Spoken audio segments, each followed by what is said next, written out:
how to create a Luma Fade Transition in After Effects. I've got two different videos on the timeline and the videos that I have. Now, to set up the transition, you need to make sure that the videos you have are on top of each other and they are overlapping like mine.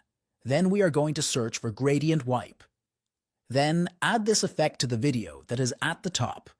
After that, just find the moment where you want the transition to begin. Open Effect Controls panel. Then under the gradient wipe settings, that creates a keyframe for transition completion by clicking on this stopwatch and set the value to 100%, then move forward half a second or a second. I'll do 1 full second and set transition completion to 0%, and that will give us a simple gradient wipe transition, which you might like, but in my opinion, it looks too sharp. So want to make it a bit softer for this?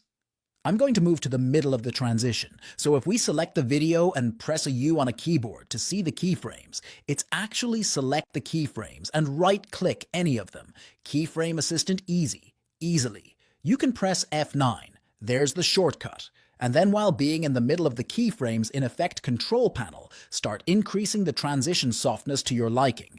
I like it to be a 50%. In my opinion, that makes it a lot better. And here the transition looks a lot softer now. Follow for more video tips.